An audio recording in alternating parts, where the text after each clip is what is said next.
What's good, my peopleizations?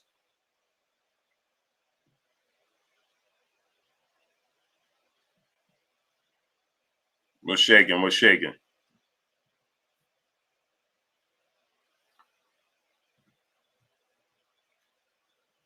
Salute, Omega Cam, David Scott III, Quane, Jose Villanueva, El Foul Player, Mir, Rex Jamal, Arturo Shadi, It's Just Boxing, Arthur Lamar, Kieran Alexis, Mir, Mahiri Nation Sports Podcast, salute, Mr. J Dub 20 Texas, Scrapbook.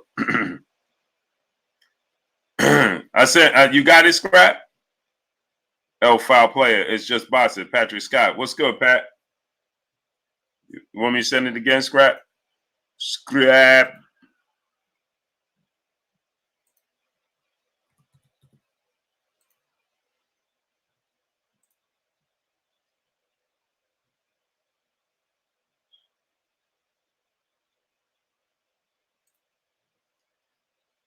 Scrap, I sent it again. TBABTMC, Mar Stearns, P Money, salute. My brother, CB Sports TV, Carl Burrell, what's good with you, bro? What's goody, my peopleizations, man?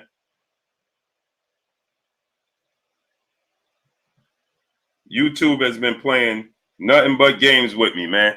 Nothing but games with me. Nothing but games, man. They don't send out the notifications, all types of stuff, man. Patrick Scott, salute. Miss you in the ATL this weekend. We were in Savannah. I'll be in New York City for work in a couple of weeks, and we'll hit you up. Yeah, hit me up. Hit me up. Let's make it happen. Let's make it happen. Yeah, so I'm just waiting for my brother Kurt Anderson and my brother Scrapbook to get up in here, man. Send them the links, and we're going to get cooking.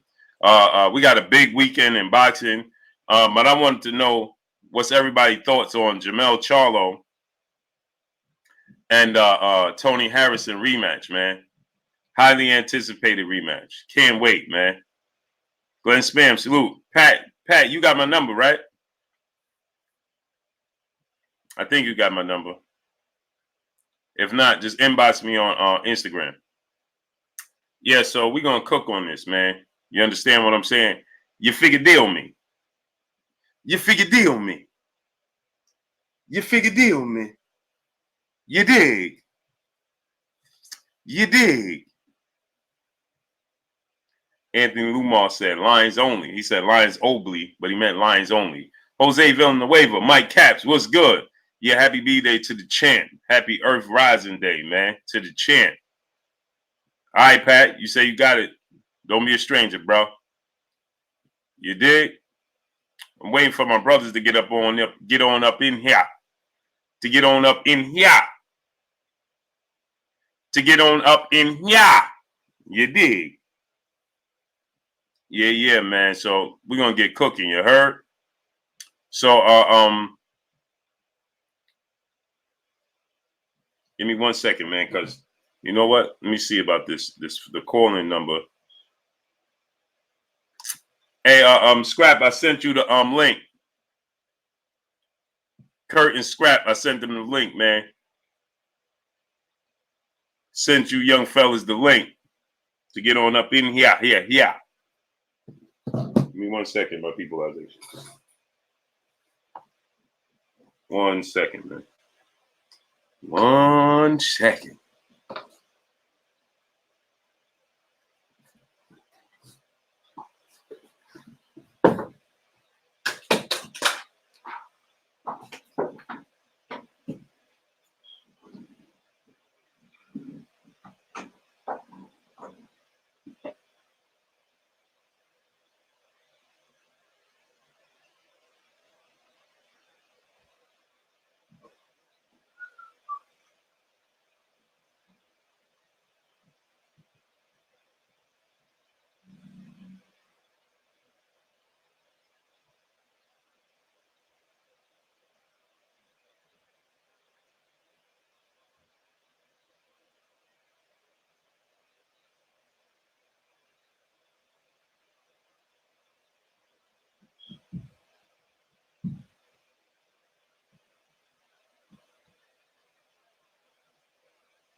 Pardon me, my peopleizations.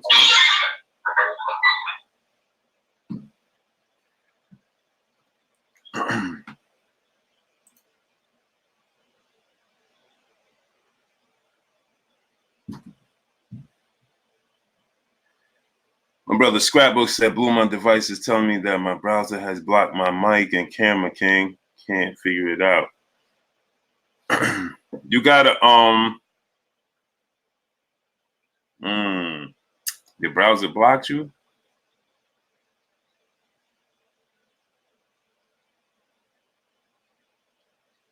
Found South D-Town, salute. On your phone, Scrap?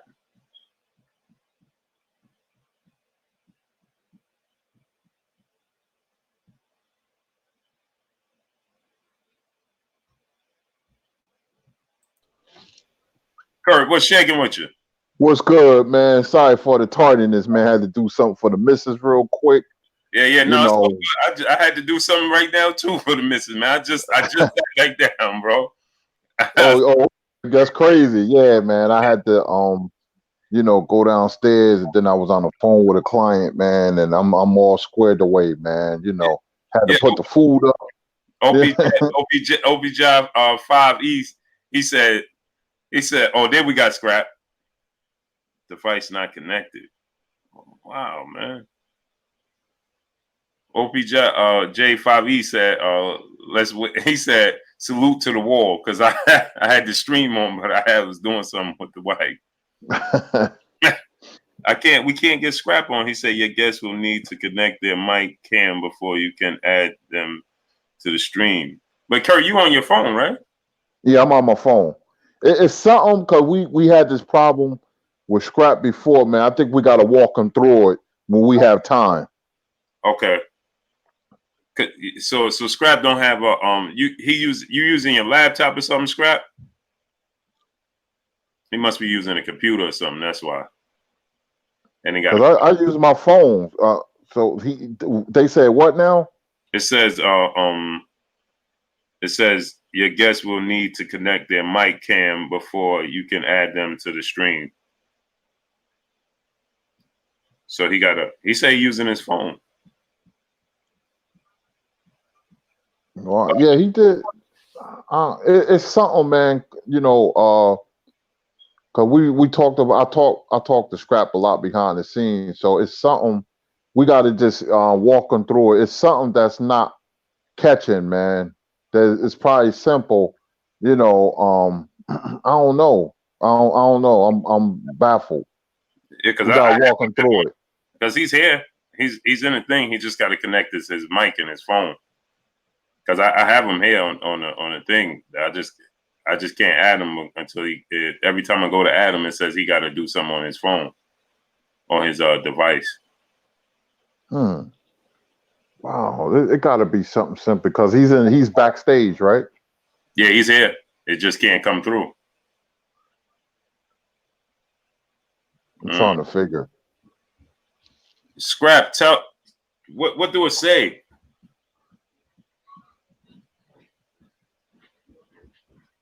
I'm looking here, y'all, on my phone now. So you hear us. So you gotta. Did you accept the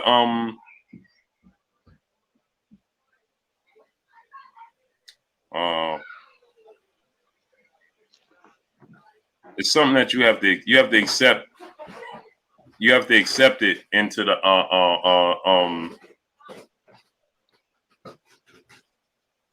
I don't. It's something that you're not accepting, because I know when somebody send me the stream, you got to accept, and you got to continue to accept.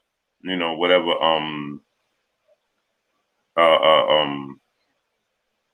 You should press that blue bar. Yeah. He said my browser blocked my mic and my cam.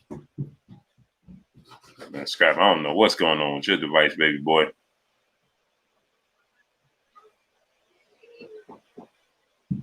Check your unmute mic, Scrap. Man, that's unfortunate. I want the brother to come on, man. Yeah, man, it's always a pleasure having Scrap on, man. Always. You're gonna have to walk him through. I'm gonna talk to Scrap behind the scenes, man. If he can't get on. Yeah.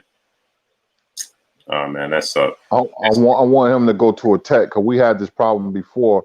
I'm gonna talk to Scrap, tell him to go to the store. They'll figure it out. Yeah. Yeah, cause I want you to come on, bro. But so let's get into this, Kurt, man. Yes, Anyway, sir. how was your day anyway, Kurt? Man, it's raining here in Jersey, man. It's a good day to watch some fights and some good old TV since it's Halloween, man. My wife, we watch TV together, man. She loved those Halloweens and them horror movies, man. So we've been watching that, man. But I'm glad for the Harrison and Charlo news. December 7th, that's a big day of boxing right there. So that's a Christmas and a holiday gift, man. With Charlo and Harrison fighting their highly anticipated rematch. I can't wait. Yeah, I can't wait for that, man. I want to talk about this Usyk Wilder situation because I talked about it earlier on the other channel, but I wanted to get you in. He came in again, but it's doing it again. I don't know what it is, man.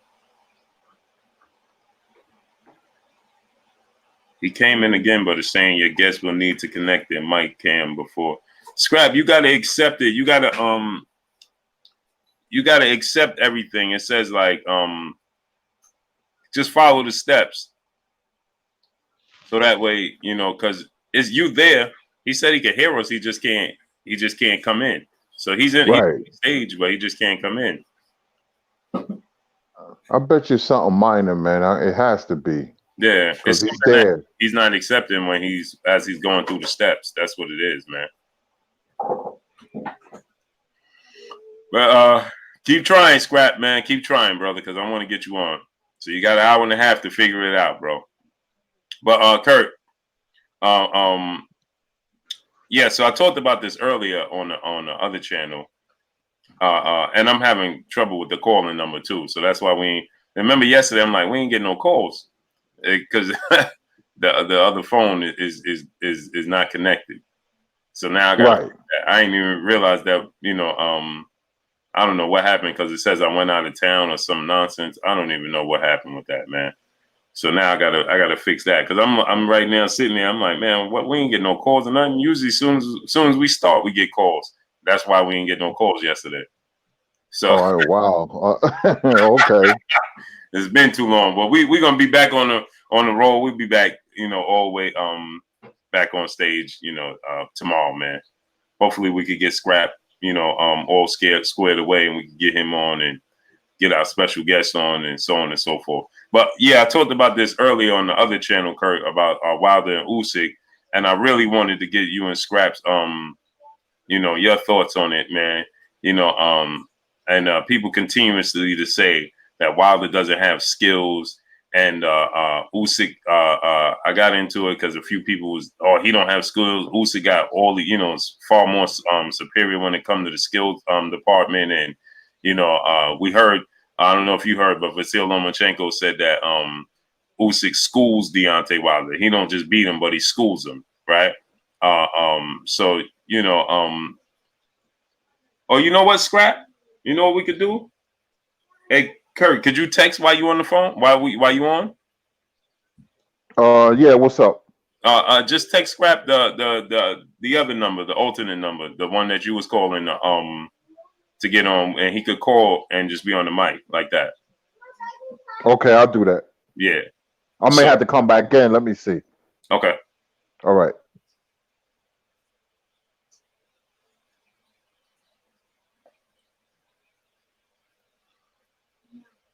Scrap, we're gonna send you a number that you call. You call that number, and you'll just be on. You won't be on the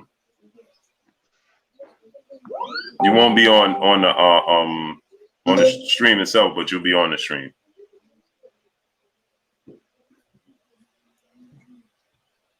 So we'll do it like that.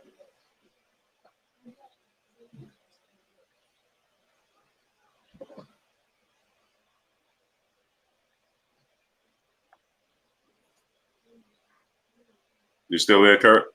Yeah, I'm still here. I'm texting them now. Okay. Top King Alive said, "Blue, you check your IG." Nah, I gotta check it. I'll check it. I'll check it as soon as the stream is over, my brother. Top King Alive. Curse, salute.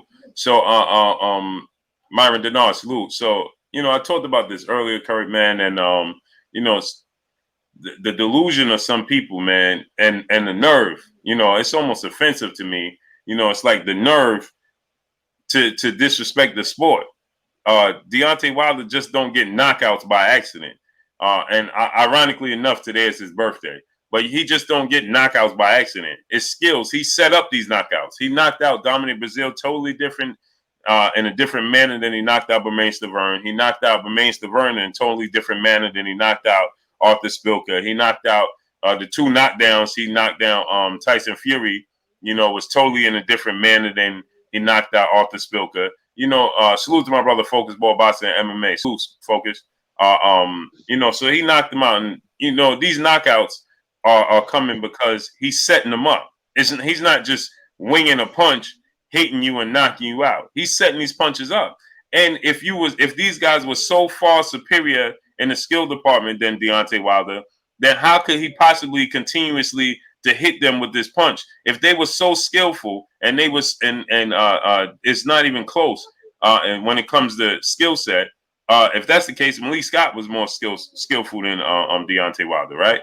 Luis Ortiz is more skillful than Deontay Wilder, but he continues to hit them. You don't see high skill level fighters continuously get hit with the same punch. And if he is a one trick pony and only has that one punch, the only right hand punch, then why do these so skillful guys continuously get hit with this punch and continuously give drop? One guy even told me that Tyson Fury, beat him every single round. Well, he didn't beat him every single round because 2 of those rounds he got dropped. So, and one of them, the knockdowns, he should have been knocked out. But Deontay Wilder was so skilled that when he connected with the right hand, he woke him back up with the left hook. That was a right hand, left hook combination. And people just seem to miss that part of the situation. Am I right, Kurt?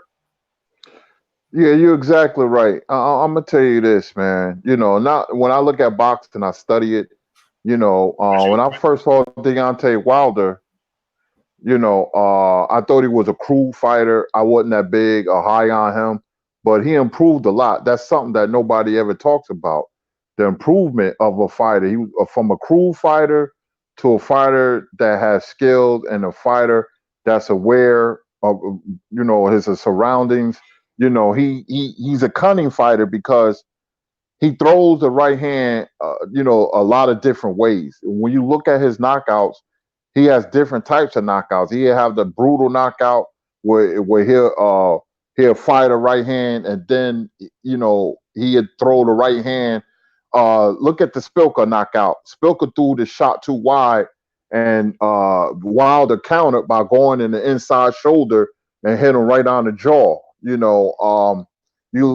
can look at the Luis Ortiz fight when he hit him with the right hand when he was off balance, going backward towards the ropes. So those are different types of right hands he's hitting people with. So how can you say he's a one-trick pony or he's cruel or a guy that got no skills? It might have been that, he might have been knocking people out with raw power at the beginning of his career, but as he went on and on, he improved a whole lot. I said that he'll go undefeated if he will hide his right hand. And that's what he did against Brazil. He threw the jab out there and he didn't even get full extension. And boom, Brazil didn't see the right hand. And I told people that the Ortiz fight coming up, I think it's going to be sooner because Wilder just seems to have a lot of upside. Not only you can see the improvement, you can feel it. I know fighters, and especially if he get that left hook across and he start going to the body, start mixing up his attack, there's nobody that's going to beat him, and Usyk is not going to beat him. But Wilder improved a whole lot, man. He's a good fighter, and when it's all said and done in his career, he's going to go down as one of the hardest hitting heavyweights, but athletic heavyweight. It's not like Ernie Shavers or George Foreman. They were very strong and crude fighter. The best asset that Wilder has, in my opinion, is his freakish athleticism. Hey, Kurt, you could go ahead and continue to cook because I'm trying to get Scrap connected on the other side. Okay, so anything can happen in a fight, especially in the heavyweight division, but I don't see Usyk, beating Wilder, and I'm being fair and nothing personal against Usyk, but there's always a fight that's telling to me that how far or how good a fighter is. When I saw that Tony Bellew fight, I said, you know what? I said he's easy to hit. I was very surprised how easy it is to hit Usyk. He's technical, but he's not as technical as his fans or the media make him out to be. Even Chaz Witherspoon was touching him a lot, and Chaz Witherspoon is not on that level. Plus, he wasn't in shape mentally or physically, so he just gave up. But he was countering Usyk.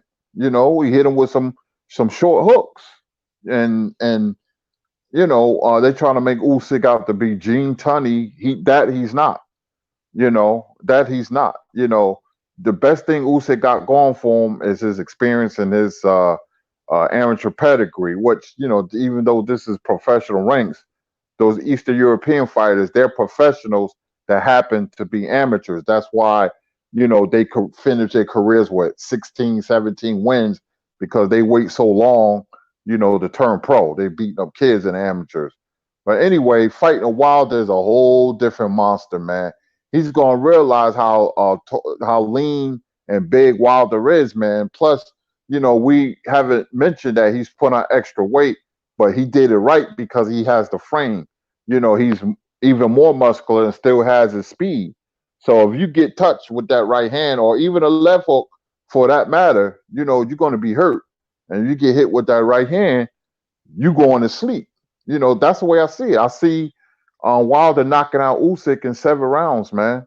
In 7 rounds because he'll be a little awkward, just like Spilker was. I see that fight going sort of like Spilker. The fight went. Wilder was patient. That's something nobody don't talk about. You had to be with Spilker because he was moving around, jumping around, giving feints and so Wilder had to be patient and then timed him, with that counter right hand when Spilker threw that wide hook and Wilder came on the inside, boom, fight over. So I was impressed by that knockout. It's not who he was fighting, but how he went about it mentally because you're going to have nights where you got to be patient and Wilder is just not a guy that wing punches, man. And plus, I like his jab, absolutely. So, hey, if Usyk want that challenge, let's see what happens. But he's gonna go the WBO route.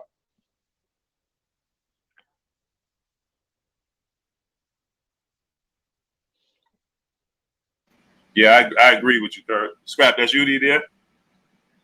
Okay, hold on 1 second. Man, I can't wait to this weekend, man. The fights, big man. I'm gonna tell you something. That Gallimore Lubin fight, don't be surprised if that's the fight of the weekend. Do not be surprised. If Gallimore comes and bring his A game like he did when he upset Justin DeLoach, that was a big upset, and he got the J Rock fight even though he lost.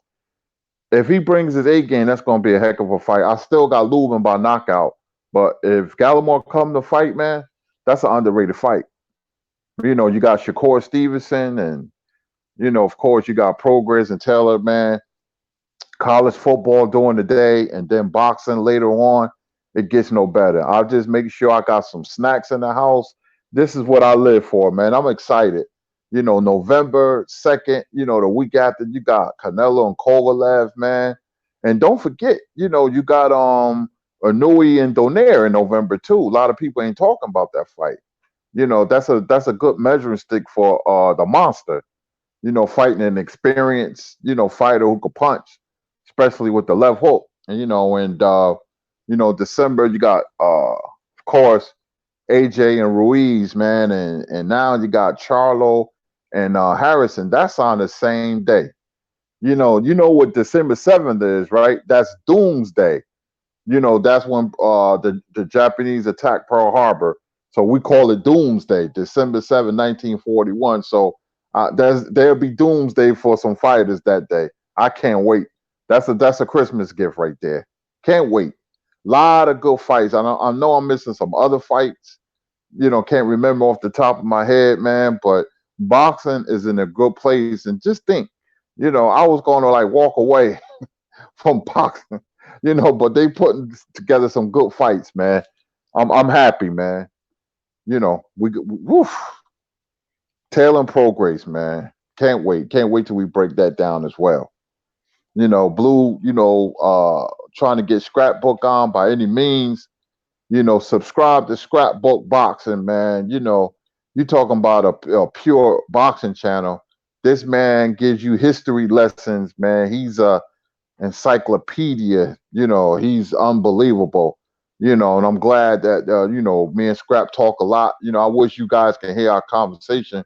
We could be on the phone 2 or 3 hours, man, and the conversations just go on and on and on about the sport of boxing. And this is for the chat too. We some crazed boxing fans, man. We are, man. Give yourselves a pat on the back, man, because we keep this sport afloat, man. We really do, because boxing is such an underhanded sport. It's not like football or baseball, man. So, you know, uh, give yourself a pat on the back for that. Because every day you guys are here, man. You could be doing other things, but we think the chat, every single last one of you, man. Your questions. But we'll have the phones up and running, I guess, tomorrow, you know. And Blue came back from his being on the front lines in Deontay Wilder's camp. We're back at it again. We're trying to get Scrap on. Some having some technical difficulties with Scrap. You see how bad Blue want to get him on. It's just a blessing having him on. So yeah, but it's raining. Well, it stopped. I'll probably look at some old fights since my Yankees got eliminated. You got the Astros and the Nationals and the World Series. NBA basketball starts tonight. Take a look at the Clippers and the Lakers. In the second game, man, and you know, I'm happy, man. I'm happy. Really, really am.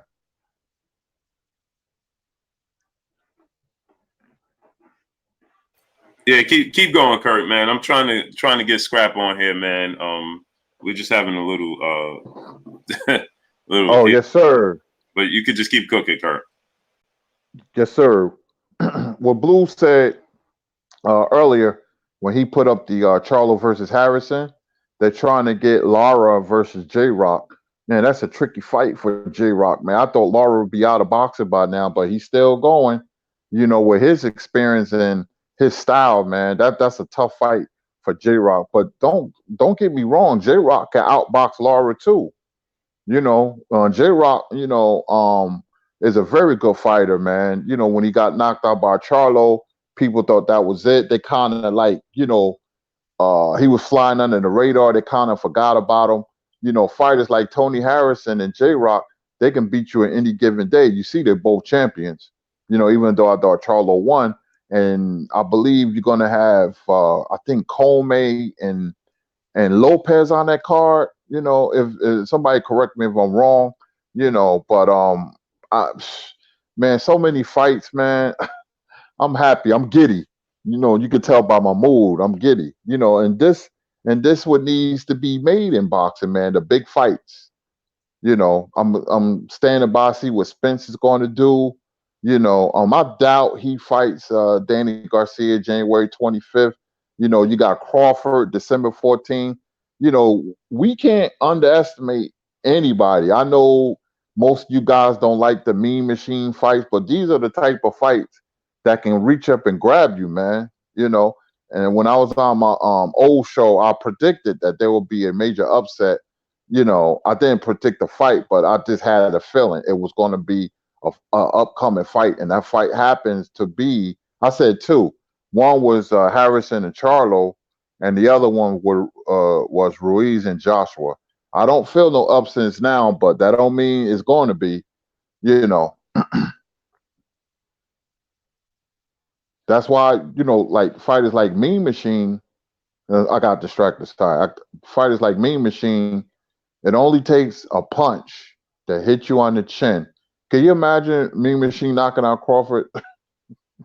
That would be the upsets of upsets, man. And hey, it happened February 10th, 1990, when Douglas beat Tyson. Nobody saw that coming. It could happen, man. That right there changed everything because Douglas was a 42-1 underdog, man. And in boxing, man, one good punch. And hey, you know, Crawford said he's strong. Mikey Garcia said he sparred him. Mean Machine is strong and he can punch.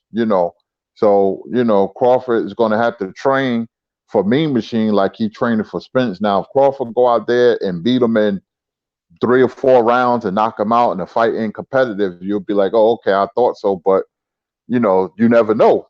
You know, Crawford still is going to have to be focused. He's still going to have to train like a dog, like he always does. And go out there and take care of business. So we got Bud December 14th, and it's this October, starting this week, right on through to October, November, and December.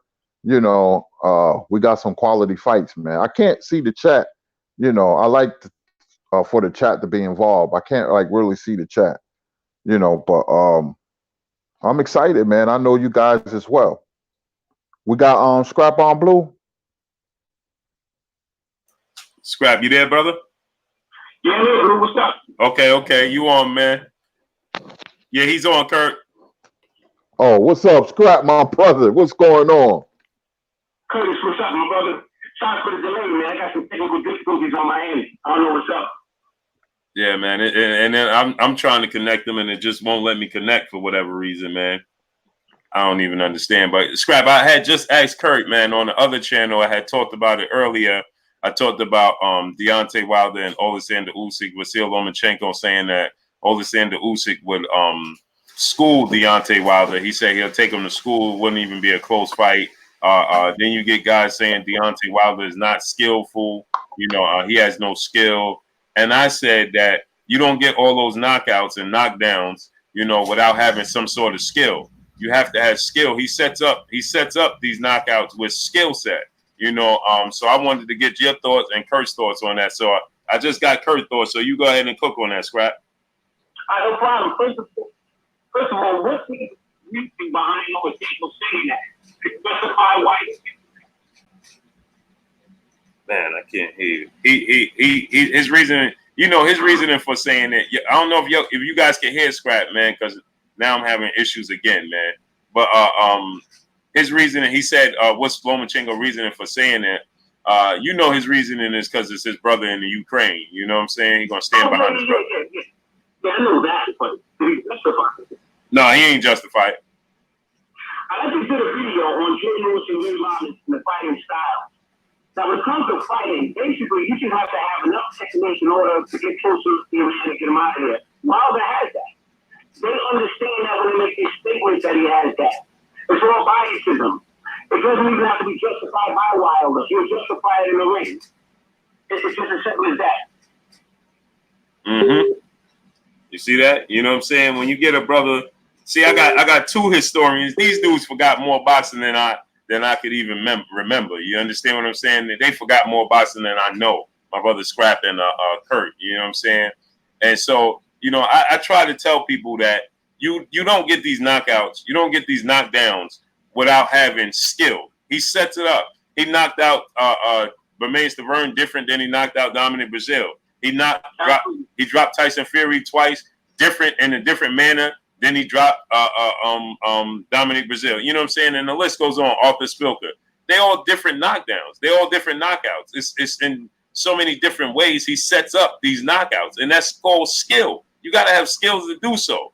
And then I had one dude tell me that I said, so I asked him if Oleksandr Usyk was so much superior in the skill department than Deontay Wilder, then why did he lose to Sean Porter in the amateur? Because he reverted back to Usyk's resume, saying that look at his resume in the amateurs. So I said, if that's the case, then why did he lose to Sean Porter, who's 7 inches shorter than him and 50 pounds lighter? Right. Exactly. If you got George Foreman, he has 74 I mean, George Foreman was knocking everybody out in the 70s. He didn't have the technical skill, but he had enough ability to know how to measure his man, set him up, and get him out of there. And that's the stage of the game. That's basically what you need at the end of the day. Usyk is knocking up basically all of his opponents. All of his opponents. So they can't justify to me him not having enough skill in order to get close enough to his man and not get back in return to be knocked out himself and get his man out of here. They can't justify that. They can't personally box him too long. So they can never justify that to me. That's his biasism is what it is. Exactly. You know, so and the guy told me, he said, "Hey, Blue, you can't tell Loma what he's thinking." I said, "It's based off of he's being the homer, point blank and period." It's just like he said that none of these dudes from 154 to 175 could beat Canelo Alvarez outside of Sergey Kovalev. I said that's not by accident that he picked Sergey Kovalev to beat Canelo Alvarez. You know what I'm saying? Right. So yeah. Go ahead, Scott. No, I was just saying absolutely. See, they're trying to use fighters to justify the statements made from a different circumstance. Canelo Alvarez, Lomachenko, these are two different style fighters. When you talk about Wilder does what he needs to do in his weight division with the men that are in front of him. They can't figure Wilder out. He's too intimidated for it because one punch will get him out of it. But he's obviously doing something to allow himself not to get hit, not to get hurt when he does accidentally get hit. And when he touches a man, they all go to sleep. So they have to reel that back and try to figure out another analysis that to put him down. And I noticed that a lot of fighters are doing that, and a lot of fans are doing that. They're not keeping it real. Boxing is a simple sport. It's 8 directions to be able to get to a man. Wilder has obviously figured that out, and he starts on his opponent. As far as his technical skills, they're going to continue to use that as justification as him not being able to fight. He can fight. He's beat all his opponents. He knocked all his opponents out. It's just as simple as that. As far as Tyson Fury is concerned, that's a whole different conversation. But Tyson Fury hit the deck. I could count at 10. They say he was up 10, 11, 12. It doesn't matter. But basically, knocked all his opponents out. So he knows what he's doing when he gets in the ring. Exactly, man. And another big thing is I want to talk about with you and Kurt, man. I want to get your thoughts on this. The rematch, Jermell Charlo versus Tony Harrison, is going to take place December 21st. I broke the news, and then but I was thinking about Jamal, and I put the wrong date. I put the 7th. It's the 21st in the Barclays Center. You know, they're actually looking to put Julian J. Rock Williams versus Erislandy Lara on that card. I don't know how that would work, you know, and I want to get y'all opinions on that. If that was on the same card, J. Rock Williams versus Erislandy Lara, who do y'all think would be the headliner in that card? Who do you think should be, you know, the main event in that card? Go ahead, Kurt. I'll let you cook first, Kurt. I will say Charlo and Harrison because this is a rematch. Rematches is always big, especially when there's controversy involved. You know, that's why it's highly anticipated. J-Rock and Lara is a nice co-headliner, and Charlo and Harrison should be the headliner. You know, that's a nice card right there, and 154 pounder. So that's what I say. You know, but you know, I might as well segue into who I think is going to win, and I'll tell you why. This is a tough fight, man, because of the styles. Tony Harrison is a very good fighter. You know, he fought very well. I had Charlo winning, you know, the last fight, but it was close. Charlo is going to have to learn to relax because one weakness that Jermell Charlo has that I've seen is that when he throws every punch, it got bad intentions, is a knockout punch. And he has to be more relaxed in the ring and let his combination flow. If you notice, the first part of his career, the early part of his career, he was a better fighter because he was a boxer. When he started knocking out people like Charles Hatley and Erickson Lubin, it kind of changed him because now it's like fool's gold. He think he can knock out everybody. And if you notice, every time he throw a punch, everything is tight. It's with emotion, and you don't want to fight like that against a champion or a top tier contender. You have to be comfortable in the ring. And if you look at history, most great fighters were always comfortable, or great fights. The victor was more comfortable. He has that's what he has to learn. He fights with a lot of emotion and he wears it on his sleeve. His brother too. So they have to learn to be more comfortable because they have the athleticism and the rhythmic and perpetual motion to even outbox anybody. So they should use it to their ability. And he'll beat Harrison, but if he go in there and angry and trying to take Harrison's head off, he may get caught with that counter right hand that Harrison has. Harrison has a very sneaky counter right hand that was just missing Charlo. It was just missing him.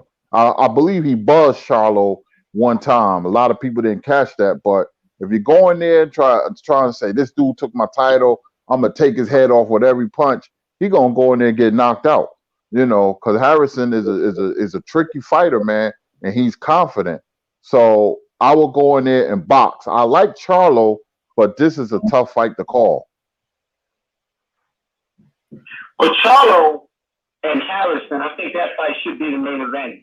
J-Rock and Laura is not quite my main event worthy, I think, at this point, but I think they'll make a great challenger for the winner between Charlo and Harrison. As a matter of fact, it would be motivation for Charlo if J-Rock was the winner, obviously. But I think that Charlo should definitely, and Harrison should be the main event. Now, as far as that fight breakdown is concerned, Charlo, all he has to do is do what he's been doing from the very beginning.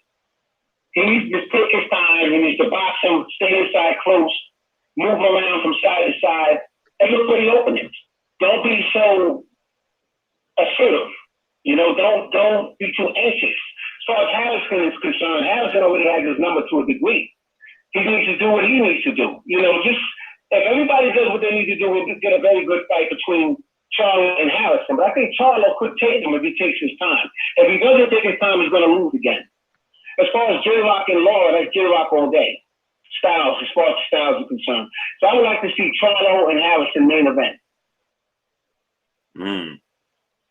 And why do you think that J-Rock's style is all wrong for Laura?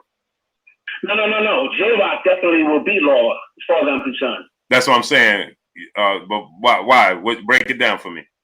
Oh, sure. Because J-Rock has a very good inside game. Laura likes to come to you to an extent, but he'll box you at the same time.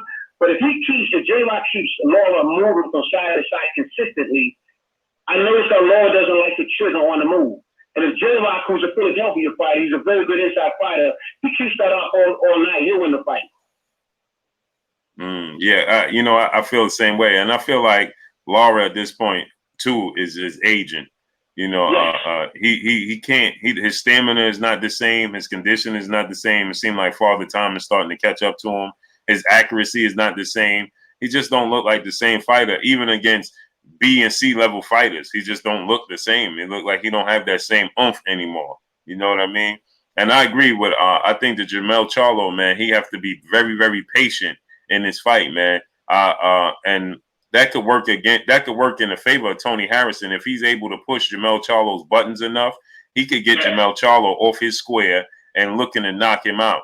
I know Jermell Charlo and Jamal Charlo. I know Jermell Charlo, at least he said, and Jamal Charlo, they're both. If I'm not mistaken, they're both seeing guys that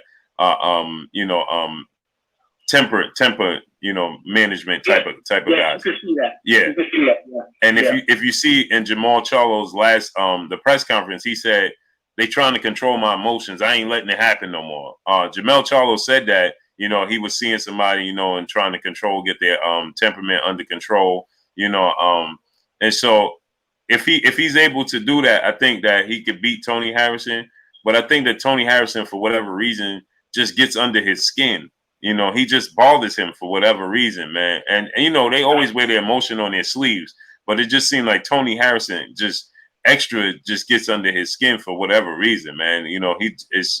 I can't wait to see this fight, man. I just can't, because I went back and rewatched it. I thought Jermell Charlo won the first fight, You know, I went back and rewatched it. You know, it was closer than I originally thought. Than the original time I watched it. When I rewatched it, you know, the more I rewatch it, and I don't know if I'm trying to convince myself that he lost. You know, but you know, you watch something enough times, then you start to see the other guy win. But you know, those right hands was landing for Tony Harrison, and it was clean. And like Kurt said, he buzzed him a few times in that fight.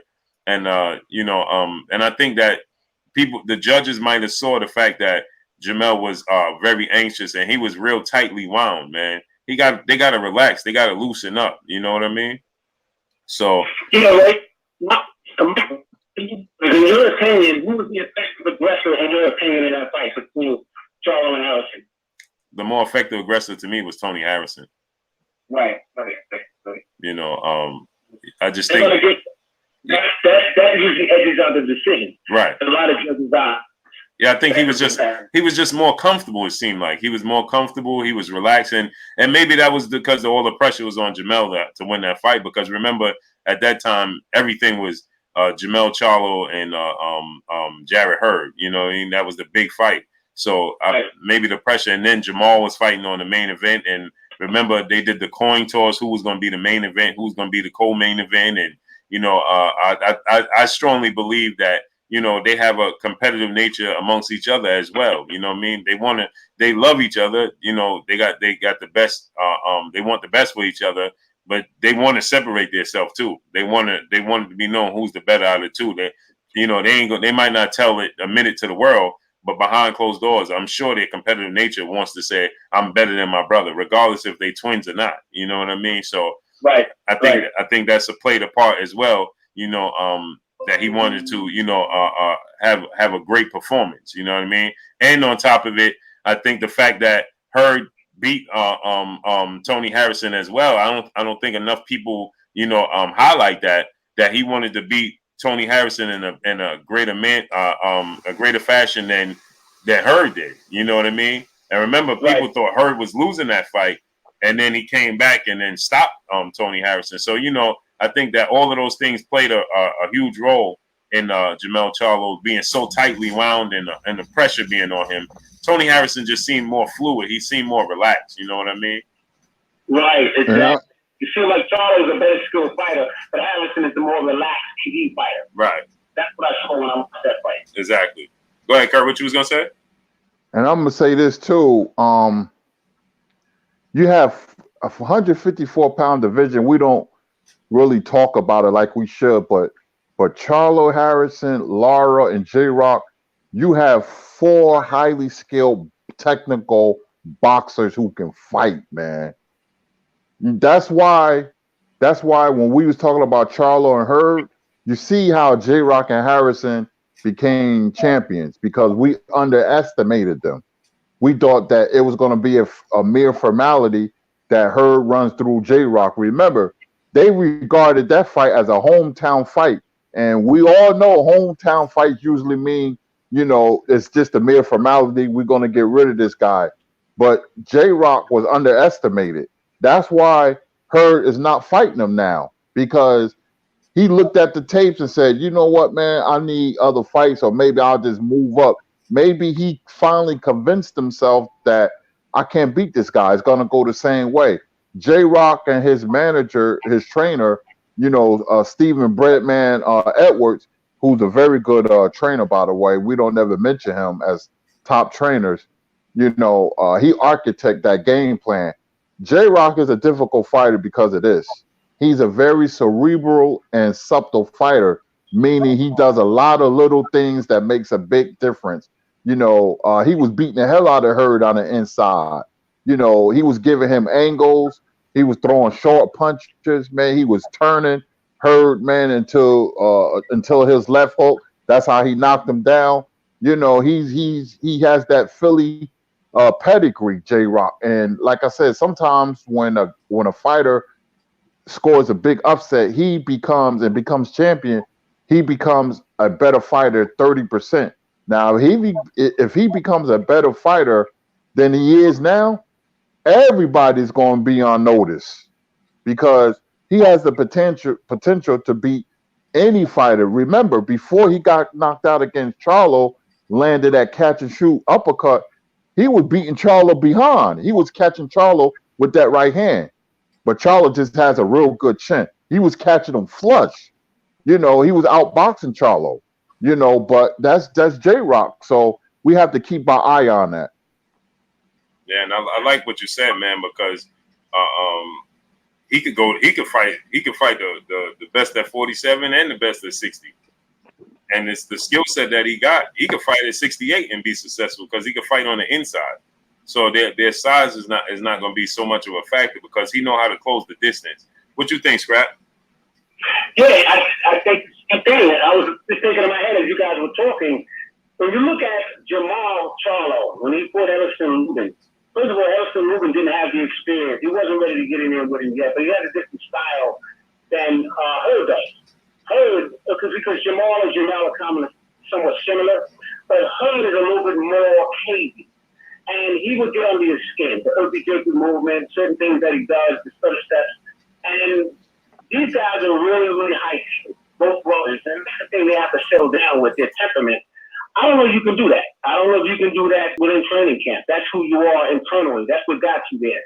So if they make that adjustment, I think they'll come back. You know, it's just a matter of making that adjustment. Because Hurd is going to continue to do the same thing. It's not going to change. Yeah, we got some people. They want to know. We talked about this yesterday, but Scrap wasn't on, so let's revert back to it. Just change the narrative real quick. They want to know who y'all got on Regis Prograis versus Josh Taylor. I'll let Scrap go first, Curry, because you touched on this yesterday, but let's get Scrap's opinion. Then you could cook after that, Kurt.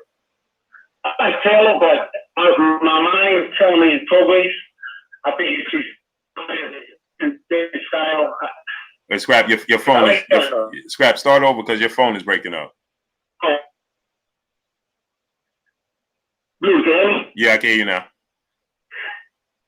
My mind is telling me Prograis. Prograis is much harder to punch it.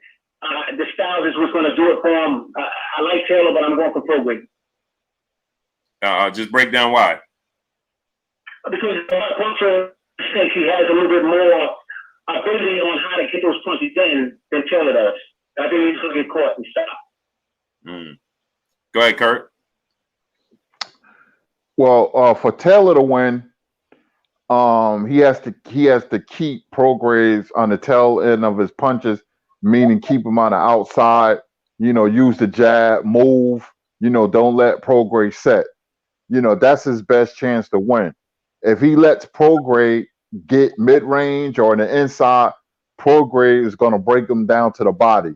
I didn't like what I saw Taylor Baranchik. Baranchik just wasn't good enough, but I can vision a better fighter, you know, getting on the inside and going to his body. And, you know, I see that with Prograis, because Prograis is much better than Baranchik. Baranchik was too crude of a fighter.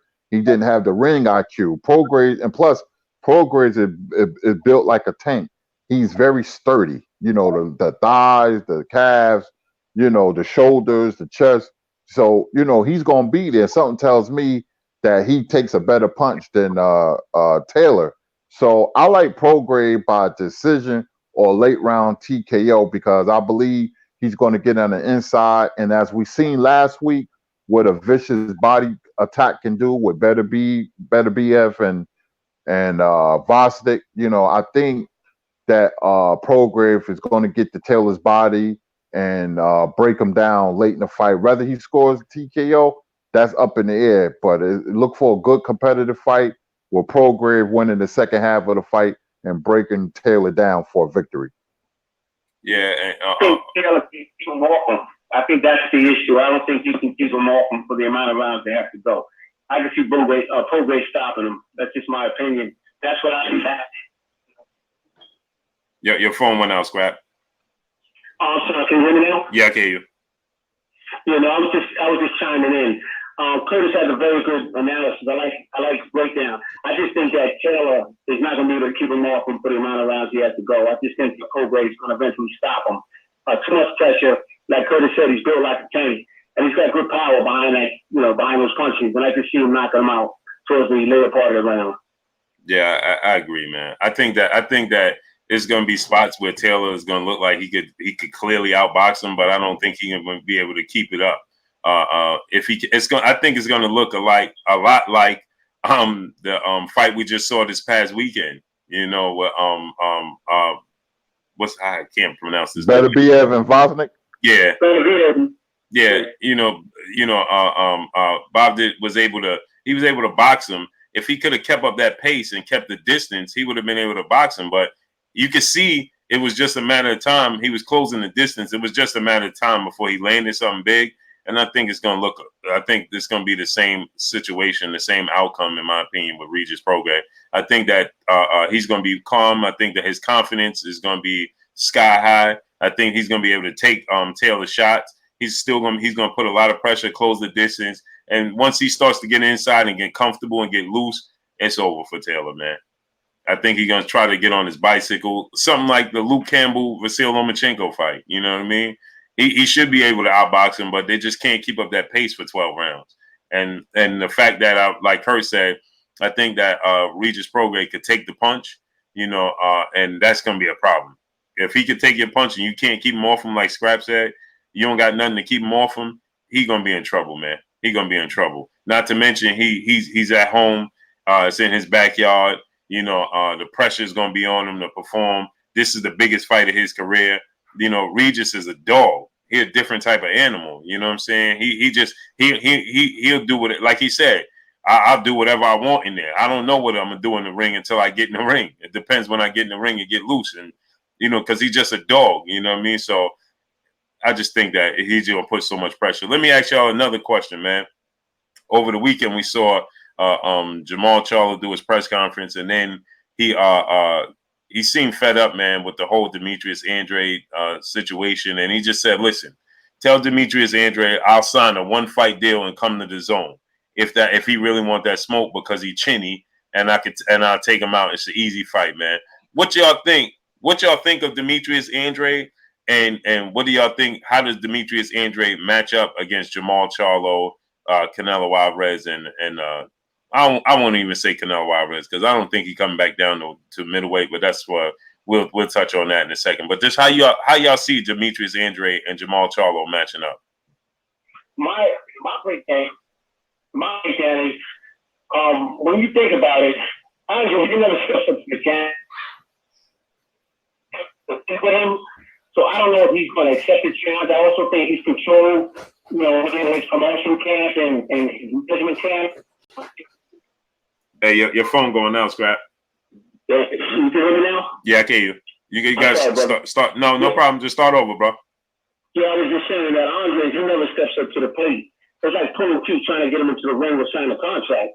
I don't know if it's his promotion or his management is what's controlling his decisions, but he just doesn't seem too anxious to take these challenges. He could have been fighting a lot of these guys a long time ago, and it's like pulling teeth to get him in the ring. But as far as the style or who's going to win against who, Andre's had a really good chance a couple of years ago, but he's been playing around. So it's hard to say right now. It's hard to tell. Keep his hands low, in my opinion. I don't know about that, but it's just hard to read him because he doesn't seem to be anxious to get in the ring with these guys. What you think, Kurt?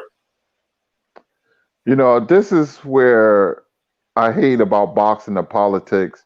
These guys posturing and poking their chests out to each other. Oh, he's scared of me. And then the other one, he doesn't want to fight me. Just fight and see that the Andrade and Charlo fight is right in the same lines as his brother and Harrison and Lara and J-Rock. When I remember I said that you have 4 highly skilled technical fighters. Well, if you go up a division, you can add 2 more because both of them are highly, highly skilled. Andrade and Jamal Charlo. Now, I'm going to be very honest. I don't like the way Charlo career has gone. I don't like his last 2 fights. People can sugarcoat it. He looked very basic against Brandon Adams, a guy that shouldn't go 6 or 7 rounds with him. The Carbarov fight, I can understand that. There was a lot of emotion when his brother lost. He was crying, so I can understand that. and this goes the emotion on your sleeve. You got to tuck that in, But Kurt, you there? yeah, I got a call. I had to. I didn't like the way he looked. His last fight against Brandon Adams, man, it just seemed like he just won on skill alone, And I don't like the way his career has gone, even though he's a champion. Andrade, that's a difficult fight to call, man. To me, that's a 50-50 fight right there. Andrade will give Charlo problems because of his reach, and he's a little awkward, and he's highly skilled. Charlo was going to have to bring his A game to be Andrade, because Andrade is a boxer, and I judge a fighter in his last fight. I just don't like the way Charlo looked against Brandon Adams. Now, he said he had hand problems or whatever, something he said, but that's a tricky fight. That's a very tricky fight, because I don't think if Andrade gets hit, I don't think he takes a good punch. Something just tells me, I can be wrong, but I'm going by my intuition. It's a 50-50 fight, maybe a majority decision each way. It's a hard fight to call. Mm-hmm. That's the thing. If they fought earlier, I would have given Andre the edge. But he's been progressing over the years. It's hard to read him, and I can't really call this fight. It shouldn't have been that difficult. Both been a very good fighters. They're both A fighters, but Charlo had a little bit more technical skills in his toolbox. But because he's been procrastinating all this time, it's hard to call it. He's at the press conferences. He's at, not even the press conferences, he's in the alleyways and in the hallways of these fights, talking more than he's in the ring. So it's very difficult to read this guy. Mm-hmm. Yeah, I didn't like. He definitely, Jamal Charlo had he broke his hand. I saw him after the fight. He broke his hand against Adams, so it definitely was swollen and everything. So he didn't complain about it till after the fight. But I definitely think that's a highly skilled chess match. But I just think that Andrade is a little more loose, a little more comfortable. He's not so tightly wound. But I like the fact that Jamal Charlo, he ain't gonna make too many mistakes. And you make mistakes, he's gonna make you pay, just like he did Julian J. Rod Williams. Absolutely. And so I think that there's times where Demetrius Andrade relies on his athletic ability. In the ring, you can see he'll throw that jab to the body. He get real low like he Pernell Whitaker, but then he don't get out too cleanly. You know what I mean? So, and the difference, Pernell could do that and get out. He ain't getting out too cleanly. So, if you do that and not be able to get out with Jamal Charlo and he catch you, it could be good night. And we never seen Demetrius Andrade hit with big shots. We saw Jamal Charlo hit with big shots, like Kurt said earlier. We seen Julian J. Rod Williams hit him with some real big clean shots, and he didn't even really budge him. You know what I mean? He might take a step back, and we saw Austin Trout hit him with big shots too. And he's still there. He's very calm in the ring. He might be a little bit too tightly wound for me. I think he need to loosen up. But when he gets hit, man, his confidence in the ring, his ability to focus in the ring, I don't think gets enough praise, enough attention, man. And he gets hit with big shots. He has a great poker face, man. You never see him, really, give you any indicator that he's severely hurt. Even in the last fight with what was his name, Baranski? What was the dude name? Baranski, yeah. Even that fight, that dude was hitting him with big shots, and he was still there. He was still in the pocket. And he didn't waver. He don't give you no indication that he gonna fold. You know what I mean? So it's a hard fight to judge, man. But like you said, Scrap, I thought earlier, I thought that Andrade just had the skill set that to do what's necessary to beat him. But it's just like I figured with the Terrence Crawford, Errol Spence situation. He allowed them to catch up to him. You know what I mean? He stole so much that they got the experience, and now it's like I can see it going either which way. It's the same situation. Exactly. Yeah. Like with Terrence Crawford, he's allowing Errol Spence to gain every fight. He's gaining more and more experience from different styles of fights. The Sean Porter fight, the Mikey Garcia fight. And now he goes into a fight with Danny Garcia, a more of a power punch, counter puncher, flat footed. So by the time he faces Crawford, there won't be too many surprises. You know what I mean? And that's the same situation, I think.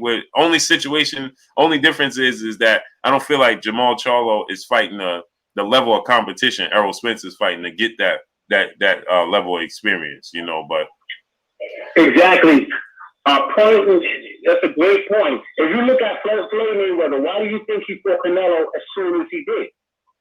In Mike Tyson, the mistake he made with Holyfield, although I thought Holyfield would always take him, but he waited. These guys wait too long. They let these guys become seasoned, and it makes it harder for them, or they may not beat them. And that's the problem. Get in there, get your job done. You're a fighter.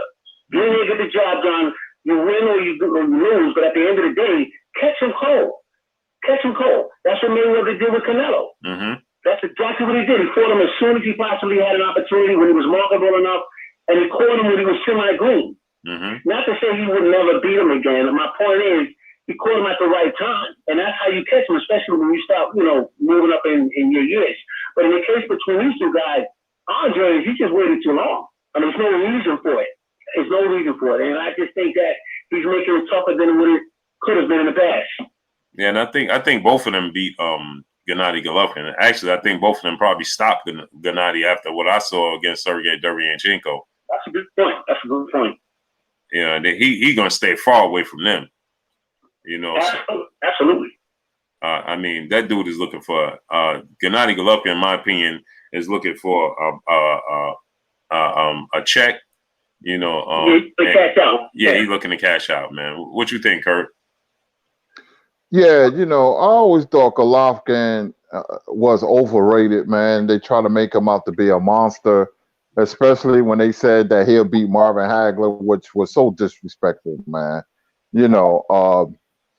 I've seen Golovkin fight at least 20 times. Good fighter, but limited. Can't beat boxers on a high level. I thought he lost to Jacobs. I knew they was going to.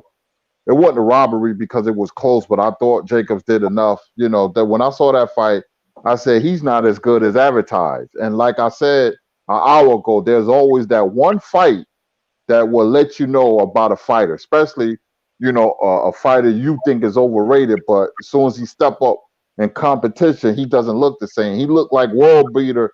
He looked like a world beater when he fight the Martin Murrays and the Dominic Ways and the Willie Monroes of the world. But when he step up fight Canelo Alvarez and Kell Brook and Danny Jacobs, he looks and Deverenchenko, he looks very pedestrian. And it's a case of a guy, to call him a god of war and all that. This is a case of a guy, who makes his living beating bums. And I hate to call fighter bums. That's just a slang, for a fighter that's not very good. And he steps up in competition and he looks very ordinary. And I thought Deverenchenko beat him. He hurt him to the body, and he's gonna stay away from certain fighters who look a certain way, who has certain physical attributes, the Charlos and the Andrades, because you got to deal with fighters that can punch and fighters that can box, and that will be his downfall. So look for him to fight the Marauders of the world and a couple of C-level fighters just to keep his name up there. And to your point, Kurt, remember Willie Monroe is not a world beater, right? But remember when Willie Monroe figured out I could fight this dude on the inside, he started giving him all types of problems on the inside. That's what I was doing. And I was going to jump in on that. Blue, great point.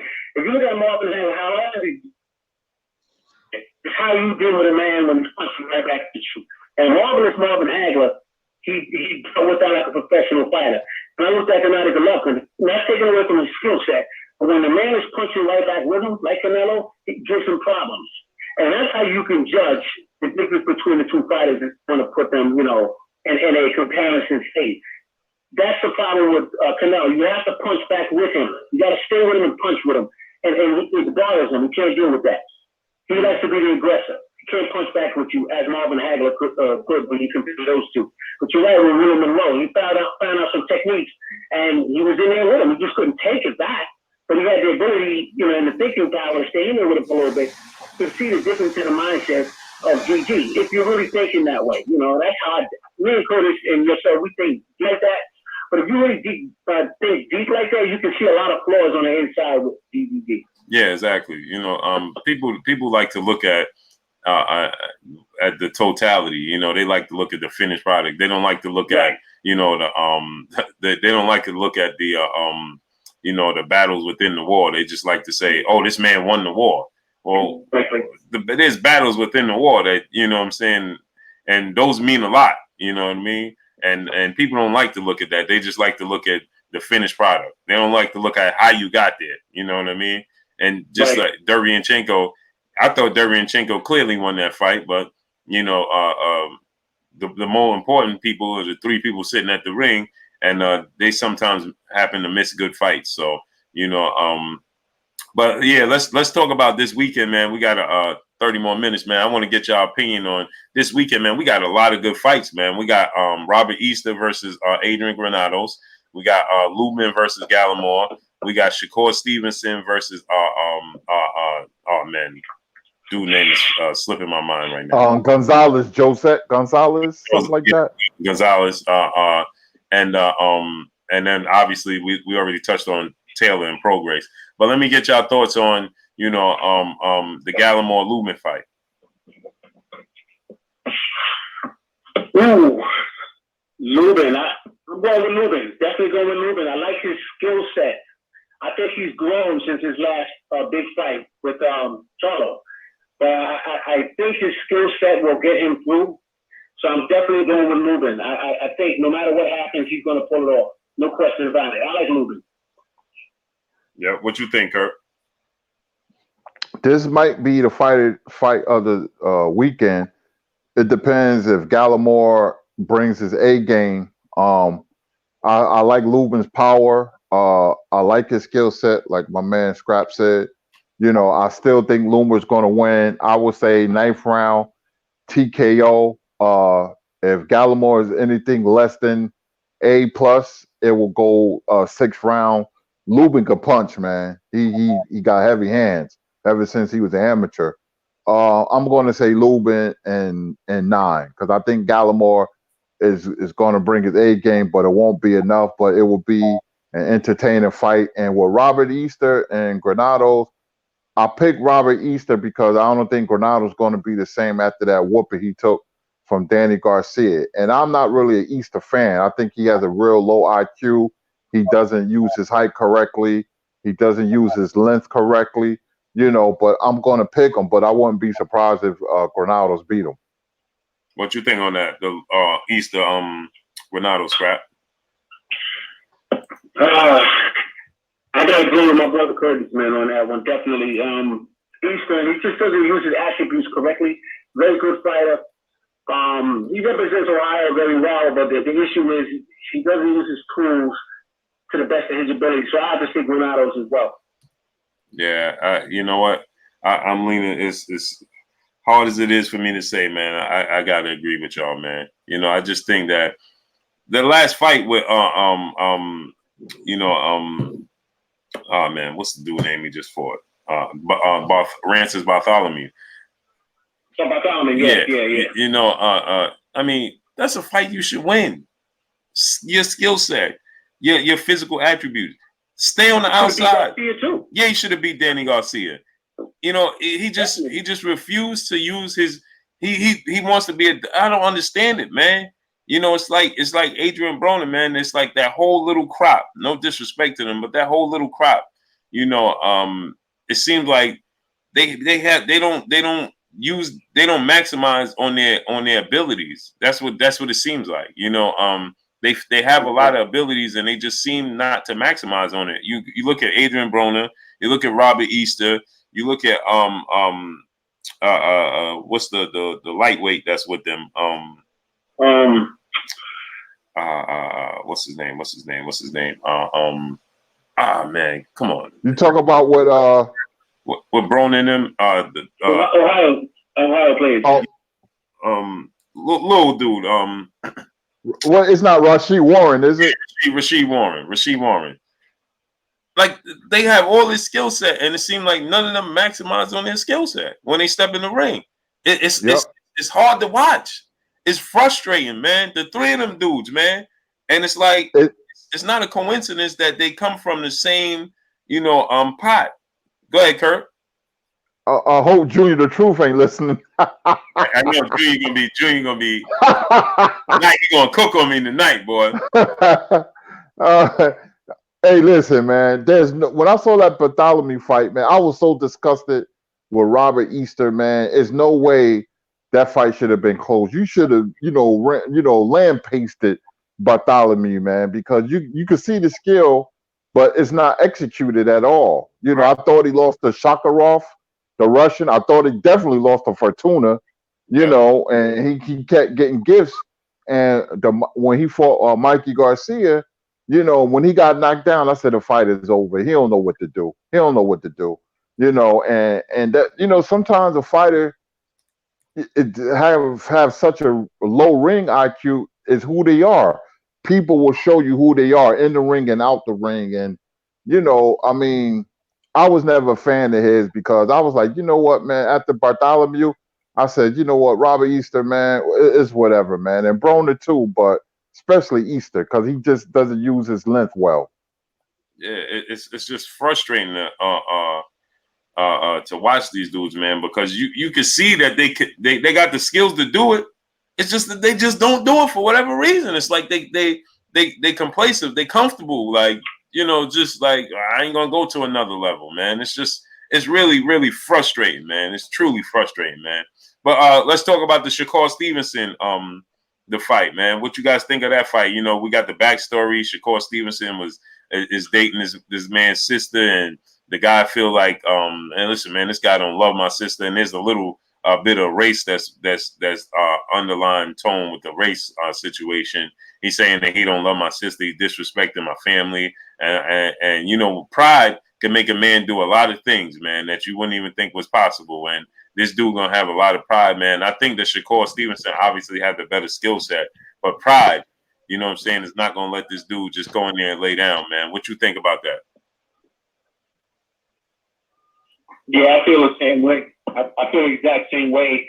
Stevenson should definitely, if he takes his time, don't try to prove a point. Don't try to give a vendor on what they said. Just go ahead and take his time. He should be able to pull it off. So, I see the problem there. But like you said, pride makes things, I've seen it happen too many times. Mm-hmm. Pride and determination could change the script and cause Stevenson to get off of his game and get called something. But I think Stevenson, he's from Newark, man. He's a smart young man, big gritty. I think he'll pull it off, no question about it. Mm-hmm. What you think, Kurt? It could make a man with pride. It can make a fight better, or it can be a hindrance. He could be overzealous, and you can't do that in a boxing ring because pride is a part of emotion. It can have you, throwing big wide shots and leave yourself open for a counter punch because you want to get your hands on the guy, and or it can, it could be a friend to you. You can. Shakur can hit him with everything with the kitchen sink. He won't go nowhere, and fight back harder, But at the end of the day, the skills pay the bills. Shakur is a better fighter, and you always, most of the time, a better fighter win. Not all the time, but I like Shakur by TKO, maybe like 8-9 rounds. It's going to be a tough fight. Gonzalez may have a moment or two, but Shakur is just getting better and better and better. And I wasn't a Shakur fan at first, and I know his family personally. He's from my city, Newark, but I'm a fan now because I see the improvement. With him being around Andre Ward and Terrence Crawford, that helps a young fighter. It builds their pedigree. So I just think that Shakur is going to put hands on him and get Gonzalez out of there. Yeah, another fight we got this weekend. I seem to keep slipping my mind. We got the Derek Chisora David Price fight, man. How you guys see that fight playing out? I got to think about that one. I think Chisora, but I got to think about that one. I really got to think about that one. That's a tricky one for me. What you think, Kurt? That's going to be a good fight. You know, I got Chisora by TKO. Price has a big right hand. Chisora has to look out for the big right hand. You know, Chisora, almost put Spilka in the coffin. You know, he can punch. You know, I like his energy. You know, even when he fought Dillian White, he was giving Dillian White hell before he got caught with that big left hook. So I like Chisora in that fight. It's going to be a good fight, an entertaining fight. I like Chisora by TKO.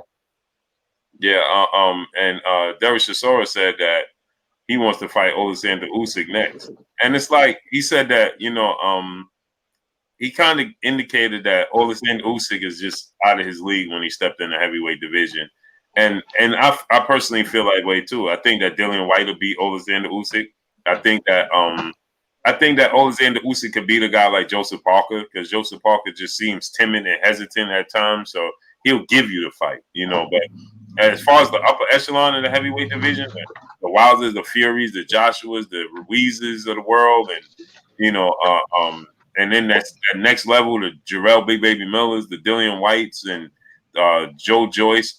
He may be able to beat Joe Joyce because Joe Joyce, man, that dude swing, man, and you could watch paint dry before the punch get to you. Yeah, I mean that dude is like he's like amazingly slow, like it's amazing, But Darius Chisora said that he wanted to fight Usyk. He indicated that he may be out of his league, man. How would you guys see a fight with Usyk and Chisora going? I would say Chisora. But he's got to first get past his. I mean, he can't look past his opponent. Right. But I would say definitely Chisora, no question about it. What you think? Like I said before, when I saw Usyk, I know he's a good fighter. Certain media overrates him. The hype. Like he just Muhammad Ali. Angles and the speed and the power, whatever. When I saw the Bellew fight, I was like, oh man, he's not that like I thought he was. But that's neither here nor there. He's a heavyweight now. If Chisora catches him, it's over for Usyk because Chisora can't punch, and a lot of heavyweights, like you said, Joseph Parker is timid. Won't sometimes he just wait too long. I don't like his temperament. And that's very important in a fight. I like aggressive fighters that wants to win is a big difference.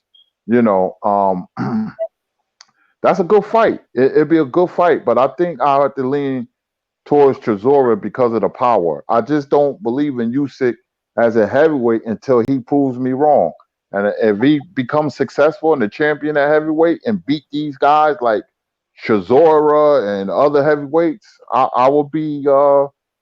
I'll be like, okay, he's the goods, but I'm not going to give a guy credit who hasn't proven himself yet. So he has to prove me wrong.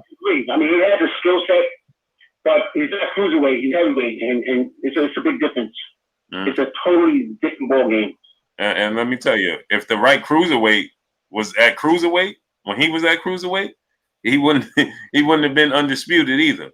That brings you back to the Holyfield. Yeah, that brings you back to those days. Mm-hmm. He came at the right time, and there's not too many cruiserweights that can compete with him. If you look at the Tony Bellew fight, Tony Bellew was winning that fight. If Tony Bellew didn't run out of gas and start getting caught, he would have won that fight.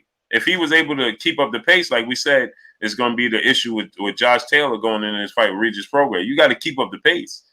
Everybody is not Floyd Mayweather. Everybody's not Sugar Ray Leonard, Pernell Whitaker, and Tommy Hearns, and certain guys, man. That were able to Sugar Ray Robinson. They could keep up the pace. They could just outbox you. They could knock you out, but they could just outbox you for 12 smooth rounds, like they wasn't even in a fight. You know what I'm saying? That's a great point. Great point. Everybody don't possess that. Everybody don't have that ability. Roy Jones was able to do it. Andre Ward was able to do it. Bernard Hopkins. But everybody named is special. And what made them special is they able to do that for 12 rounds. And that's why I tell people Deontay Wilder is special because he keeps that same power from the first round in the 12th round. Ain't nothing changed. That's special. Good point. Yeah, good point. Absolutely. That's he. You know, you got good fighters, you got great fighters, you got special fighters, and you got fighters that's God given. You got fighters who have certain attributes that can punch. Deontay Wilder was born with that power. It's just a freakish thing that he's born with. Tommy Hearns and Julian Jackson, Gerald McClellan, all these guys are born punchers. Are born. They're not made. They're born. You know, it's just that they have an attribute that nobody else possesses. Only a few men that can punch like that. Foreman and Liston, to name a few, and Wilder's one of them. He's a freakish, athletic guy who has one punch knockout power, and he's a heavyweight. And that right there is a handful for anybody. It's to a point now, but I'll be shocked to see him lose. I don't want to see him around 40 years old, but right now, you know, his next fight in November, you know, or his next 5 fights, I'll be shocked if he lose because, you know, even as good as he is, he can still improve. Like I said, if he gets a left hook and he start going to your body, then then he's not going to lose. He's going to retire undefeated. You know, he will lose if he gets sloppy or he just, you know, going to underestimate his opponent. That's just what I see. Certain fighters are special skill set wise. Errol Spence was a born fighter. Terrence Crawford is special. You know, Canelo too. You know, I can't forget about him. Canelo is a born fighter. He's a fighter. Ain't you know? That's who he is. Even though we dog him, Canelo can fight, man. And even though I don't know if he's going to win, I think he's going to win. You know, and he's moving up to fight Kovalev, even though he's getting Kovalev at the right time. This is not the Kovalev who fought Bernard Hopkins. So I think that's one of the reasons why I picked him. Yeah, and you know, Sean Porter is another guy that's special in that aspect because Sean Porter keeps up that same pace from the first round at the 12th round, man. That's a gift. That's a gift. If you ever put on boxing gloves, man, and start to sweat in your gloves and your gloves start to swell because the water goes in them, man, them joints, they get heavy. People people just don't understand that. They don't understand the little things. Like I said, people don't understand the battles that take place within the war. You understand what I'm saying? Your gloves start to swell just from your sweat alone, not to mention the water dripping from you drinking water and all types of, it just starts to swell. And then you got wraps on. They get heavy. Imagine your pillows start to fill up with water. Mm-hmm. That's the thing, Blue. When we say fighter, we're not just meaning boxers. When we say fighter, we're talking about what you just mentioned. You know, a fighter is a man that continues. He has the endurance of a fighter. He has the mindset of a fighter. He doesn't quit. He continues until the job's done. All right, you get him or he gets you. And that's when you're talking about guys like Wilder. You're talking to guys like Sean Porter. You're talking about fighters like that, Manny Pacquiao. Mm-hmm. These are guys that won't quit until you knock them out. Right. And I mean, that's just what it is. So that's the definition of the true fighter. Yeah, and you know what Canelo doesn't get the respect is because Canelo Alvarez is a weird. He's weird. His body type is weird. His feet are like stuck in mud, but his upper body is athletic. And you know, it's usually the opposite way around. You know what I mean? It's like, you know, you may not be, you know, you may be, you know, completely an athlete. You know what I mean? But Canelo's like split in half, man. This dude feet is like is stuck in mud, but he got a bend, and you know his hands are very quick, and he's you know, he's smart from the shoulders up. You know, he got a high ring IQ. You know, so it just looks like you should be able to defeat him and his stature. You know, for the weight class that he fights in. So he just comes in always as the smaller man as far as height goes. You know what I mean? But he's wide. He's built like a tank. It's like Sean Porter's. You know, Sean Porter has an issue. Go ahead, Kurt. Yeah, I just want to say you're right about Canelo, man, because I was like, man, this guy has the upper body movement of a James Toney and the footwork of a Jerry Cooney. Yeah. It's so weird, man. It's like it's so weird. It's like, dude, how did that happen to you? Like, and it's almost a wonder. I wonder if he purposely drags his feet along, you know, for stamina issues. Because remember, he has stamina issues. You know what I mean? But it's just like he has this bend, like you said, like James Toney, and his hands are quick. He could counter you, boop, boop, and he put combinations together, man. And his ring IQ, he's very, very smart. But it's like, yo, dude, your legs are on a whole different wave path than your body. It's weird, man. It's weird. He has two different weight divisions in one body. Yeah. It's amazing how his head is almost like a heavyweight. It's amazing. Yeah. His shoulders and his neck, he just built. And then he just get. That's why a lot of people get surprised when they get. I always say this. Everybody is hesitant, and people always say, "Man, just go forward." Like Gennady and Danny Jacobs and go forward, man. Man, and I tell people, it looked different from the outside with Canelo, and they probably saw the same thing we saw on the outside. Like it looked like you should be able to take advantage of his feet, but once you get in there, he's so smart. He cuts the ring off. He takes good angles, and his upper body movement is quick. So it's like, he really he makes up his mind, his IQ makes up for his slow feet, and then he has athletic ability from the waist up. So it's like he cuts the ring off on you. He's do things that he shouldn't be able to do. When you got slow feet, you should be able to. Floyd Mayweather, he was just missing Floyd Mayweather. People fail to realize that he was just missing Floyd Mayweather because Floyd Mayweather is tapping him to that body, to the solar plex, that jab to the solar plex. But when he was coming out, he was just missing him when Floyd was coming out. You know what I'm saying? And that's due to it's just Floyd wore him out. You know what I mean? He wore him out, man. Yeah, but that's why he stayed away from Andrade and Charlo, because he looked at it as that's a bad style matchup because of the footwork. That's how you beat Canelo. You make him use your feet. So you got guys like Jacobs and Kovalev who he's targeting, and Rocky Field, and he's saying to himself, I can beat him because he moved, but he doesn't move well enough. Mm-hmm. And see, before the Mayweather fight, when I saw the Trout fight, I said he'll never beat Mayweather. And my friends are saying why? And I said he doesn't have the foot speed. You need foot speed to beat a guy like Floyd Mayweather, not hand speed. You need foot speed, like Chop Corley and Zab Judah and Shane Mosley, three guys who gave him problems or whatever because they had the foot speed. I said Canelo doesn't have that. And remember, Trout fought differently because in that fight they had what you call open scoring. So Trout had to fight aggressively and got himself knocked down. He had to change tactics. And he said if they didn't have open scoring, he would just go and box Canelo. But that's why Canelo and Andrade it's not a good match for Canelo because Andrade moves all over the place. He moves left to right, right to left, and that will mess up the timing of Canelo. He needs you to stand there so he can go to your body and hit you with quick combinations. That's why he was effective against Golovkin the second time. And another thing is he needs you to be physically your stature to be a certain type of way. See, Andre is long enough with the ability to touch him, and Canelo still be out of range. You know what I'm saying? Where Danny Jacobs had that ability, but Danny Jacobs' foot speed was slow. Was slow enough for him to counter him. But Andre is long enough and able to touch him with enough foot speed to get out of range. It's just like Lara, but Lara has a tendency to stay in the pocket too long. We saw that with the Angulo fight. So he stay in the pocket too long. You could catch Andre, Lara. And so that's why Lara started using his bike because Lara has stamina issues herself.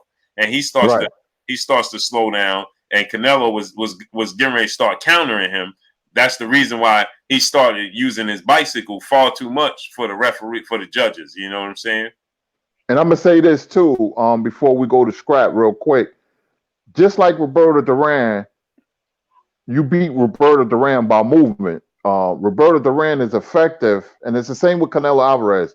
When you stood in front of Roberto Duran like Davey Moore did and Iran Barkley, he's gonna beat you. But when you box him, like Wilfredo Benitez and Sugar Ray Leonard did the second fight, Tommy Hearns just went in there, decapitate him. There was too much speed and power. Or he lost in the upset of the year. He lost to a obscure fighter by the name of Kirkland Lane, because he outboxed Duran, and Duran hated when you move. Because I was telling the Duran fan that that he had one weakness when you outboxing, because we was talking about Whitaker versus Durant, and he was like, "Oh, he would have knocked Pernell out." I said, "That's a terrible matchup for Durant because that's all Pernell had to do is use the ring. That's what Durant could not be effective like that." And he had enough power to keep Durant honest. Hey, you know something I just realized today? It's funny you brought up Durant, and it's a little off the topic, but I was watching Rocky 2, and I didn't even realize that was him. That was Rocky was sparring with in Rocky 2, man. Oh, Ain't that something? Yeah, I didn't pay that no attention to today, man. All this time I've been watching it, I just realized that was Durant, and Mickey was like, "You can't catch him.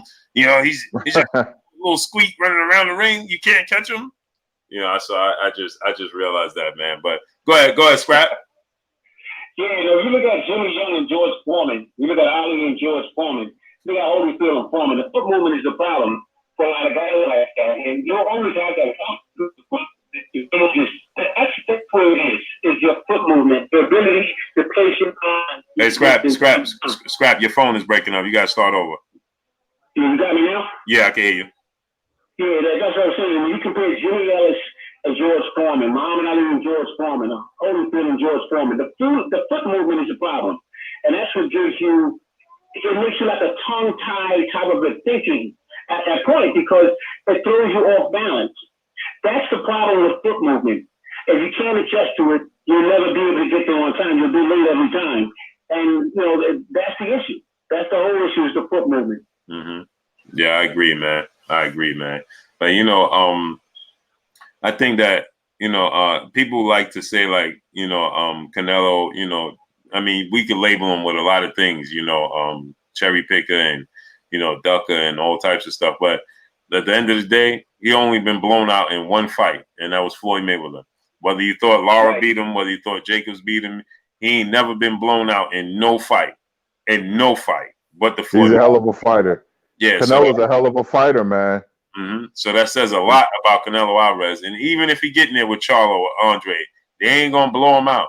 Andre had the ability to outbox him, you know, and stay away and win pretty cleanly.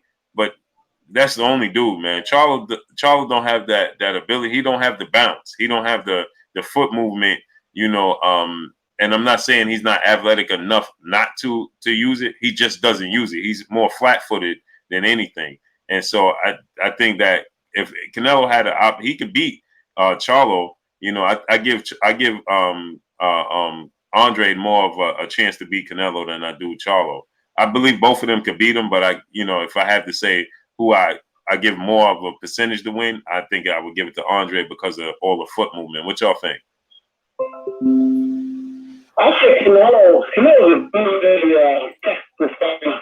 He's a very good fighter. I don't even go as far as saying he's an outstanding fighter. This Canelo Alvarez. He really is. When you look at it, pound for pound wise in terms of his skill set, not ability, you know, history, but as far as his skill set. Oh. Hey, your phone breaking up again, Scrap. No. I'm just thinking. I'm gasping right now. I'm just trying to figure this out. I think Charlo, right now, I don't see Charlo beating Canelo Alvarez. Not right now. Not at this moment. I see Canelo Alvarez staying on top for another 2 years at least. He lost a few fights that I thought he won. You know, it is what it is. But I still feel as though he's the better fighter right now going around on his weight divisions. I just feel like the way he moves as far as any guys to come down and weight, these middleweight divisions. You know, I don't like the way he moves, but his skill set we can't take it away from him. Mm-hmm. And I see my brother Ancestral Ray said Blue tripping Charlo's jab as a mother. Yeah, listen, Canelo Alvarez's hands are faster than Jamal Charlo's.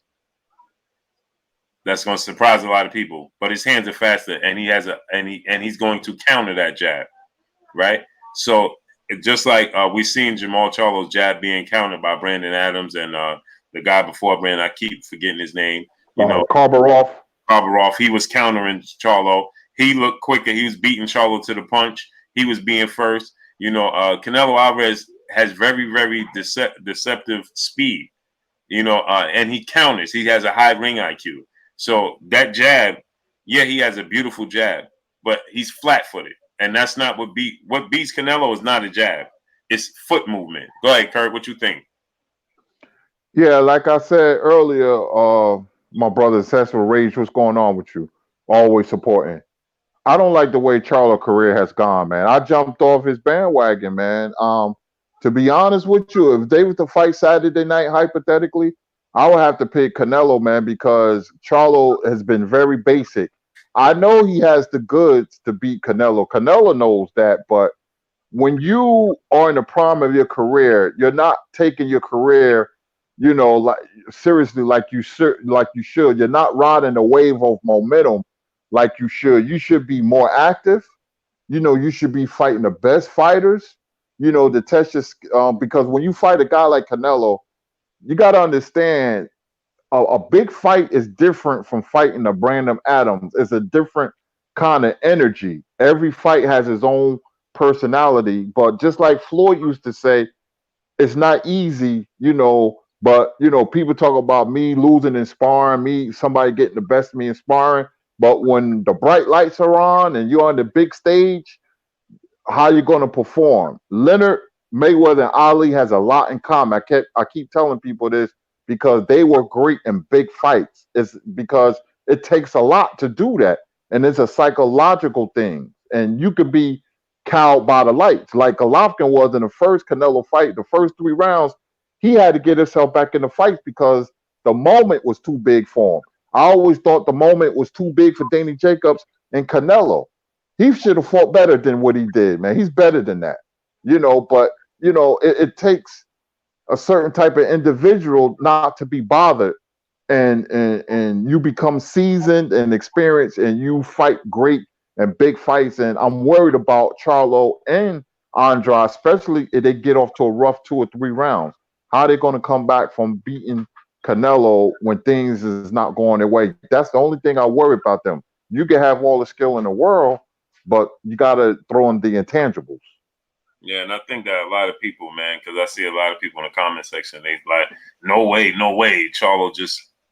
I'm gonna ask y'all this: what did you see Charlo do outside of the Julian J. Rock Williams fight? And I'm not saying that he don't have the skill set to beat Canelo, but you're underrating Canelo Alvarez. And I told you guys this: the same situation with Sean Porter, with Errol Spence.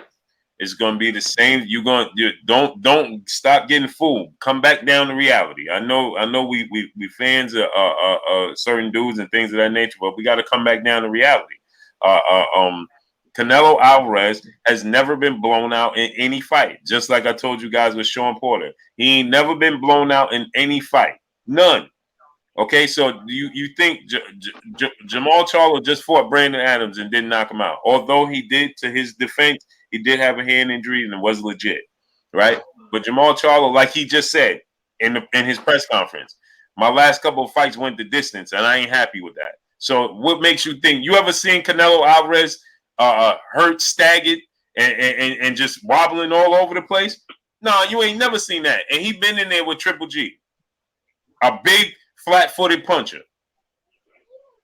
And that's what Jamal Charlo is, a more athletic version of Triple G. Now, I think Jamal Charlo stops Triple G. I think he could knock out Triple G. But guess what? This ain't nothing Canelo Alvarez ain't seen before. Am I right, fellas? You're exactly right, man. Don't underestimate him. Don't let your emotions cloud your judgment. Canelo is a handful, man. And like I said, I just don't like what I see from Charlo right now. I just don't. Yeah. Hey, but it's 8 o'clock. My peopleizations, man, my brothers. We got to get up out of here. Scrap, any last words for you?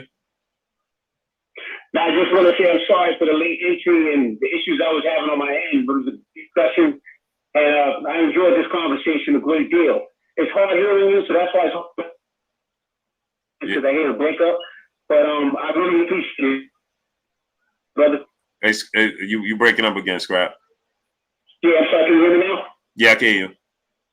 No, I was saying I had a really good time in this discussion. I apologize for coming in late. I had technical difficulties on my end, and I do appreciate you trying to get me in. It was hard to hear the conversations because there was a lot of breaking up. But at the same time, I enjoyed this conversation, and I like to do it again. Oh yeah, for sure. This ain't the first or the last time, man. It's the first time, it ain't the last time. But we're gonna fix your situation with the stream, so that way it could be much more cleaner.